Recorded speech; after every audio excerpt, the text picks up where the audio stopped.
सी plus plus programme का। अगर हमने एक छोटा सा भी सी प्लस प्लस का प्रोग्राम बनाना हो या कोई प्रोजेक्ट बनाना हो तो उसमें कौन कौन से बेसिक स्ट्रक्चर फॉलो होंगे उसके बारे में आज हम पढ़ेंगे। तो आज का हमारा टॉपिक है basic structure of C plus plus program. तो स्टार्ट करते हैं। अगर हम प्रोग्राम बनाते हैं तो इसके बेसिक स्ट्रक्चर में जो सबसे पहला पार्ट होगा वो होगा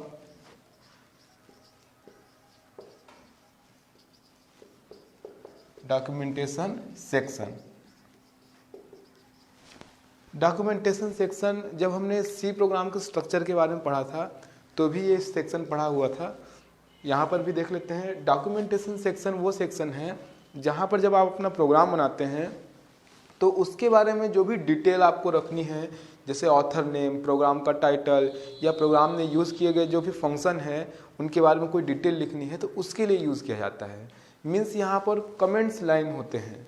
तो ये ग्रुप ऑफ कमेंट्स लाइन होता है जो कि प्रोग्राम के बारे में डिटेल देता है। तो कमेंट्स लाइन को यहाँ पर दो प्रकार से यूज़ किया जा सकता है। पहला सिंगल और दूसरा मल्टीपल। आपके कमेंट्स लाइन या तो सिंगल हो सकते हैं या तो मल्टीपल हो सकते हैं। मान लीजिए किसी एक सिंगल लाइन को आपको कमेंट्स के रूप में यूज़ करना है तो आप इस सिंबल का यूज़ करेंगे। इस सिंबल को लिखने के बाद जो भी आप लाइन लिखेंगे, टेक्स्ट लिखेंगे, वो एज ए कमेंट ट्रीट होगा। इसका मतलब ये है कि जब हम प्रोग्राम कंपाइल करते हैं या फिर रन कराते हैं तो ये उसमें कंपाइल नहीं किया जाता, मतलब ये उससे अलग होता है। तो प्रोग्राम को एग्जीक्यूट करते समय या कंपाइल करते समय इसको छोड़ दिया जाता है क्योंकि ये कमेंट्स लाइन के रूप में होते हैं, प्रोग्राम के पार्ट नहीं होते। यहाँ पर आप देख पाएंगे कि सिंगल के लिए मैंने ये सिंबल का यूज़ किया है। अगर इसके बाद आपको एक लाइन लिखते हैं तो वो एक लाइन कमेंट लाइन के रूप में होगा। लेकिन मान लीजिए आपको एक डिटेल लिखना है प्रोग्राम के बारे में जो कि मल्टीपल लाइन्स में है तो आप इस सिंबल का यूज़ कर सकते हैं। इस तरीके से ओपन करेंगे, आप यहाँ से स्टार्ट करेंगे। उसके बाद जो भी आपको टेक्स्ट लिखना है मल्टीपल लाइन्स में लिख सकते हैं आप, और जहाँ पर आपको क्लोज करना होगा आप इसी सिंबल के साथ उसे क्लोज कर सकते हैं। तो इस तरीके से इस सिंबल से ये स्टार्ट होगा और इस सिंबल से ये क्लोज हो जाएगा।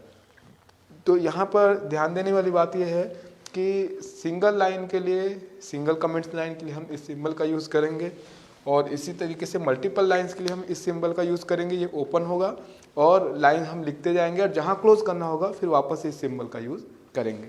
तो इस तरीके से डॉक्यूमेंटेशन सेक्शन का यूज़ हम प्रोग्राम के बारे में डिटेल लिखने के लिए, कमेंट्स लिखने के लिए कर सकते हैं, जहाँ पर वो सिंगल भी हो सकता है या फिर मल्टीपल। आगे बढ़ते हैं दूसरे सेक्शन की तरफ।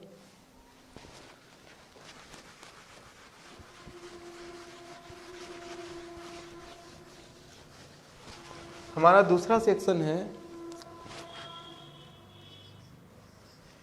Pre processor directives section. इसको भी हम दो पार्ट में पढ़ेंगे। पहला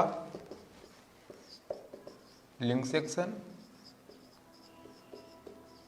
और दूसरा डेफिनेशन सेक्शन।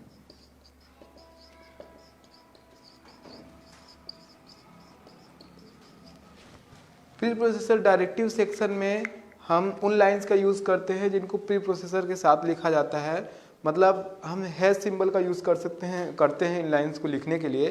यहाँ पर आप देखेंगे प्री प्रोसेसर डायरेक्टिव्स को हम दो पार्ट में पढ़ेंगे। पहला है लिंक सेक्शन जबकि दूसरा है डेफिनेशन सेक्शन। लिंक सेक्शन का मतलब ये है कि हमारे प्रोग्राम में यूज़ होने वाले जो भी फंक्शंस है उनके लिए हेडर फाइल्स होती है, हमारे पास लाइब्रेरी होती है जहाँ पर वो प्रीडिफाइंड फंक्शन रखे होते हैं। लिंक सेक्शन में हम उन हेडर फाइल को अपने प्रोग्राम से लिंक कराते हैं ताकि उनके अंदर डिफाइन किए गए प्रीडिफाइंड फंक्शन को प्रोग्राम में यूज़ किया जा सके। जैसे सी के लिए हम यहाँ पर लिखते थे stdio इनपुट आउटपुट के लिए और conio.h इन हेडर फाइल को यूज़ करते हैं। और C++ में अगर हम हेडर फाइल को इंक्लूड करेंगे तो हम लिखेंगे हैज इंक्लूड, ये तो होगा ही। यहाँ पर जो हेडर फाइल है वो है iostream.h। तो जिस तरीके से वहाँ इनपुट आउटपुट के लिए हम stdio.h का यूज करते थे यहाँ पर हम iostream.h का यूज़ करते हैं, जिसके बारे में आपको मैं डिटेल बाद की वीडियो में बताऊंगा कि iostream को क्यों यूज़ करते हैं और किस तरीके से यहाँ स्ट्रीम के रूप में इनपुट आउटपुट हम करते हैं, कौन कौन से फंक्शन का यूज़ किया जाता है। तो यहाँ पर देखेंगे आप हैज़ इंक्लूड iostream.h, इसी तरीके से और भी हेडर फाइल को हम लिंक करा सकते हैं। तो लिंक सेक्शन में हम उन हेडर फाइल को, उन लाइब्रेरीज को यूज़ करते हैं, लिंक कराते हैं प्रोग्राम से, जिनके हमको प्री डिफाइंड फंक्शन जो कि इसमें डिफाइंड है, जिसको हमको प्रोग्राम में यूज़ करना है। तो यहाँ पर उन लाइंस को लिखा जाता है। दूसरा जो इसमें पार्ट है वो है डेफिनेशन सेक्शन।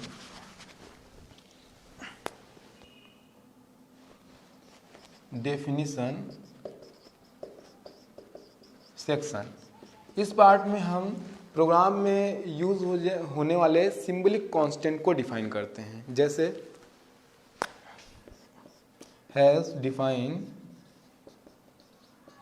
काउंट 10। तो इस तरीके से यहाँ पर आप देख पाएंगे काउंट एक सिंबलिक कांस्टेंट है जो कि डिफाइन किया गया, जिसकी वैल्यू है 10। अब जहाँ भी प्रोग्राम में काउंट यूज़ किया जाएगा उसकी वो 10 जो यहाँ पे इसकी वैल्यू लिखी हुई उस अपनी वैल्यू से रिप्लेस हो जाएगा। तो इस तरीके से डेफिनेशन सेक्शन में हम सिंबलिक कांस्टेंट को डिफाइन करते हैं, जिनका यूज़ हम बाद के प्रोग्राम में या अपने प्रोग्राम में करने वाले हैं। तो ये सेक्शन है डेफिनेशन सेक्शन।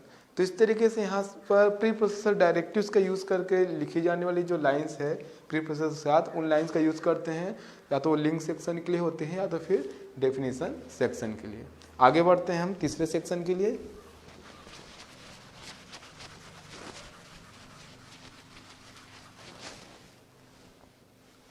तीसरा है ग्लोबल डिक्लेरेशन सेक्शन। जैसा कि आप नाम से समझ पा रहे होंगे, ग्लोबल डिक्लेरेशन सेक्शन का मतलब ये है कि यदि हमें प्रोग्राम ने वेरिएबल्स को, फंक्शन को, स्ट्रक्चर को ग्लोबली यूज़ करना है तो हम इस सेक्शन में उनको डिफाइन करते हैं।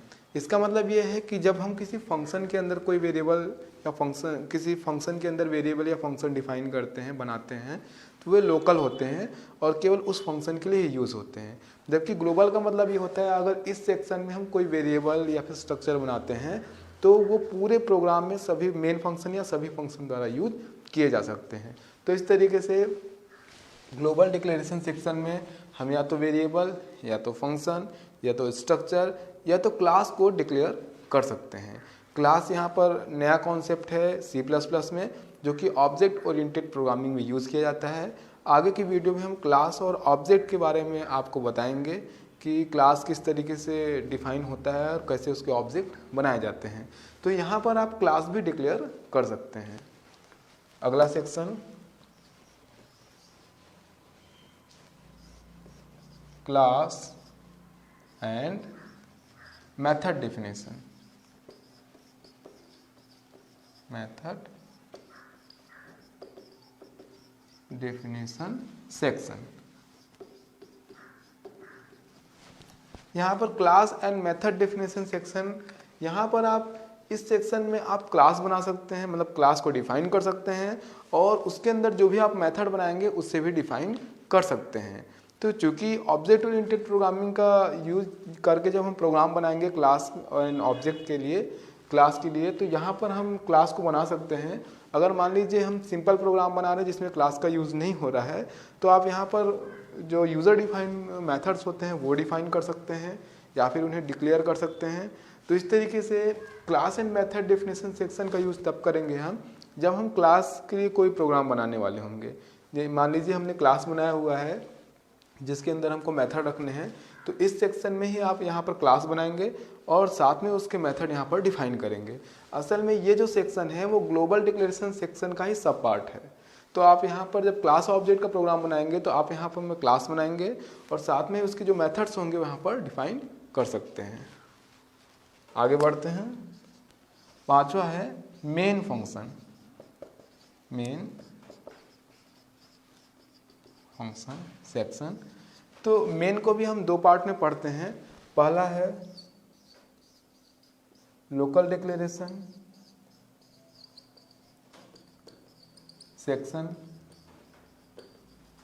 और उसके बाद है प्रोग्राम स्टेटमेंट्स, प्रोग्राम स्टेटमेंट्स।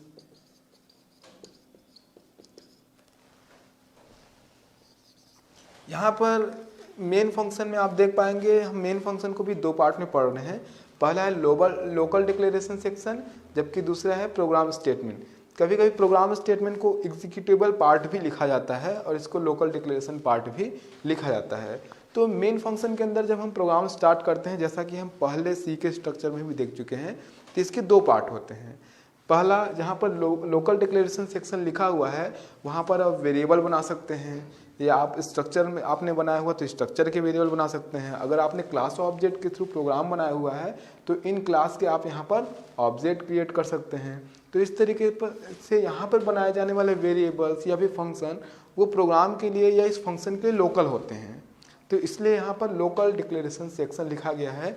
तो यहाँ पर आप वेरिएबल या क्लास के ऑब्जेक्ट या आपने स्ट्रक्चर बनाया है तो उसके वेरिएबल्स ये सब यहाँ पर बना सकते हैं। उसके बाद है प्रोग्राम स्टेटमेंट। तो यहाँ पर वो लाइंस होती है जो कि एग्जीक्यूट होती है, तो इसीलिए इसको एग्जीक्यूटेबल पार्ट भी कहा जाता है। यहाँ पर आपका एक्चुअल प्रोग्राम होता है, कोड होता है, जहाँ पर लोकल डिक्लेरेशन सेक्शन में बनाए गए वेरिएबल्स या वहाँ पर बनाए गए फंक्शन यूज़ किए जाते हैं, या फिर वहाँ पर बनाए गए क्लास के ऑब्जेक्ट यूज़ किए जाते हैं। तो इस तरीके से मेन फंक्शन में ये दो पार्ट होते हैं। उसके बाद में एक पार्ट और लिख रहा हूँ यहाँ पर, यह है method definition section. Method definition section. यहाँ पर जो लास्ट पार्ट है मेथड डेफिनेशन सेक्शन, इसके बारे में आपको बता दूं, क्योंकि इसको हम पहले भी लिख चुके हैं 4th में, class and method definition section. तो यहाँ मैंने आपको बताया था कि अगर आप क्लास बनाते हैं, क्लास के अंदर मेथड बनाते हैं, तो आप वहाँ पे क्लास भी डिफाइन कर सकते हैं और उसके मेथड भी डिफाइन कर सकते हैं। तो यहाँ पर जो मेथड डेफिनेशन सेक्शन मैंने लास्ट में लिखा है, ये ऑप्शनल है। मतलब मान लीजिए आपने एक छोटा सा प्रोग्राम बनाया है, जो कि C++ में आप प्रोसीजर ओरिएंटेड प्रोग्राम भी बना सकते हैं बिना क्लास ऑब्जेक्ट का यूज़ किए हुए, और ऑब्जेक्ट ओरिएंटेड प्रोग्राम भी बना सकते हैं क्लास ऑब्जेक्ट का यूज़ करके। तो मान लीजिए आप एक सिंपल सा प्रोग्राम बनाते हैं जिसमें फंक्शन आपने बनाया हुआ है, यहाँ पर ग्लोबल डिक्लेरेशन सेक्शन में फंक्शन आपने डिक्लेयर किया है। तो बाद में आप चाहें तो यहाँ मेथड डेफिनेशन सेक्शन में, यानी मेन फंक्शन के बाद यहाँ पर डिफाइन कर सकते हैं, जैसा कि पहले सी में भी किया जाता था। लेकिन जनरली इस सेक्शन का यूज पहले जब हम सी का प्रोग्राम बनाते थे तो वहाँ पर किया जाता था। C++ में ये ऑप्शनल है, क्योंकि C++ में class and method definition section आपको यहाँ पर बताया गया है। तो ये ऑप्शनल है, अगर आप छोटा प्रोग्राम बनाते हैं केवल फंक्शन के लिए तो आप यहाँ पर डिफाइन कर सकते हैं। अदरवाइज हम अगर क्लास एंड ऑब्जेक्ट का प्रोग्राम बनाते हैं तो अपने क्लास को भी यहीं डिफाइन करते हैं और साथ में उसके मेथड्स को भी यहाँ पर डिफाइन करते हैं। तो यहाँ पर जो मेथड डेफिनेशन सेक्शन है ये ऑप्शनल है, इसे आप छोटे प्रोग्राम में यूज़ भी कर सकते हैं। तो इस तरीके से आज के इस स्ट्रक्चर में हमने देखा कि C++ में कौन कौन से पार्ट्स उसके स्ट्रक्चर में होते हैं जिनका यूज़ हम प्रोग्राम बनाते समय कर सकते हैं। आगे के वीडियो में हम C++ के बारे में और भी